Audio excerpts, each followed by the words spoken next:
ಕೀರ್ತನೆಯ ಹಿಂದಿನ ಸತ್ಯ. ಓಶೋ. ನನಗೆ ಅನಿಸುತ್ತದೆ, ನಾವು ಭಕ್ತಿ ಎಂಬ ಪದವನ್ನು ಅರ್ಥ ಮಾಡಿಕೊಂಡಷ್ಟು ಅದರ ಆಳವನ್ನು ಇನ್ನೂ ಅರ್ಥ ಮಾಡಿಕೊಂಡಿಲ್ಲ. ನಮಸ್ತೆ. ಕೀರ್ತನೆ ಹಾಡುವುದರಿಂದ ಯಾರೂ ಜಾಗೃತರಾಗುವುದಿಲ್ಲ. ಕೀರ್ತನೆಯಲ್ಲಿ ನೀವೇ ಕರಗಿದಾಗ ಮಾತ್ರ ಜಾಗೃತ ಹುಟ್ಟುತ್ತದೆ. ನಾವು ಕೀರ್ತನೆಯನ್ನು ಭಕ್ತಿ ಎಂದುಕೊಳ್ಳುತ್ತೇವೆ, ಆದರೆ ಓಶರವರು ಹೇಳುತ್ತಾರೆ, ಕೀರ್ತನೆ ಭಕ್ತಿಯಲ್ಲ, ಅದು ಧ್ಯಾನದ ಬಾಗಿಲು. ಕಂಠದಿಂದ ಹಾಡುವುದು ಸುಲಭ, ಆದರೆ ಹೃದಯದಿಂದ ಕರಗುವುದು ಕಷ್ಟ. ನಾವು ಹಾಡುವಾಗ ನಾನು ಹಾಡುತ್ತಿದ್ದೇನೆ ಎನ್ನುವ ಭಾವನೆ ಉಳಿದಿದ್ದರೆ ಅದು ಕೀರ್ತನೆ ಅಲ್ಲ, ಅದು ಕೇವಲ ಸಂಗೀತ. ನಿಜವಾದ ಕೀರ್ತನೆಯಲ್ಲಿ ಹಾಡುವವನು ಇರುವುದಿಲ್ಲ, ಕೇಳುವವನು ಇರುವುದಿಲ್ಲ. ಉಳಿಯುವುದು ಕೇವಲ ಮೌನ. ಆ ಮೌನದಲ್ಲಿ ದೇವರ ಅನುಭವ, ಆ ಮೌನದಲ್ಲಿಯೇ ಇರುವುದು ಜಾಗೃತಿ. ಆದ್ದರಿಂದ ನೆನಪಿಡಿ, ದೇವರನ್ನು ತಲುಪಲು ಕೀರ್ತನೆ ಬೇಡ, ನಿಮ್ಮ ಅಹಂಕಾರ ಕರಗುವ ಕೀರ್ತನೆ ಬೇಕು. ಅಹಂಕಾರ ಕರಗಿದ ಕ್ಷಣ ಅಲ್ಲಿಯೇ ಜೀವನ ಅರಳುತ್ತದೆ. ಕೀರ್ತನೆ ಒಂದು ಹಾಡಲ್ಲ, ಅದು ನಾನು ಎಂಬ ಗೋಡೆಯನ್ನು ಒಡೆದು ಹಾಕುವ ಕ್ರಾಂತಿ. ನಾವು ಕೀರ್ತನೆಯನ್ನು ಭಕ್ತಿ ಎಂದುಕೊಳ್ಳುತ್ತೇವೆ, ಆದರೆ ದೇವರನ್ನು ಸಂಪಾದಿಸಲು ಅಥವಾ ಆಶೀರ್ವಾದ ಪಡೆಯಲು ಹಾಡುತ್ತೇವೆ. ಆದರೆ ಓಶರವರು ಹೇಳುತ್ತಾರೆ, ನಿಜವಾದ ಕೀರ್ತನೆ ದೇವರಿಗಾಗಿ ಅಲ್ಲ, ನಿಮ್ಮ ಜಾಗೃತಿಗಾಗಿ.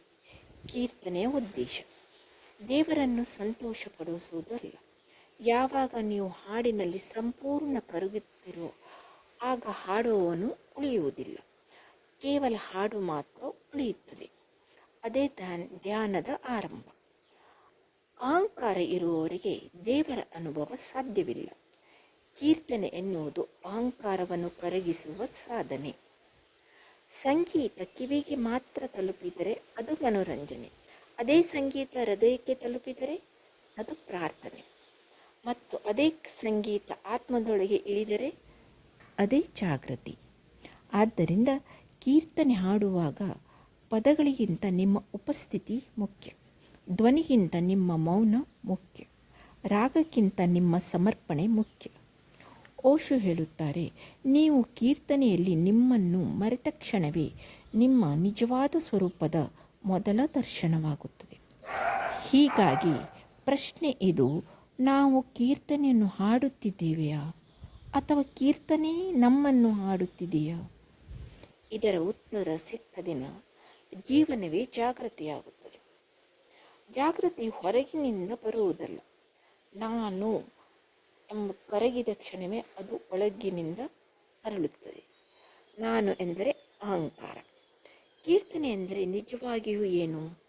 ನಾವು ಇದುವರೆಗೆ ಅರ್ಥ ಮಾಡಿಕೊಂಡದ್ದು ಸತ್ಯವೇ?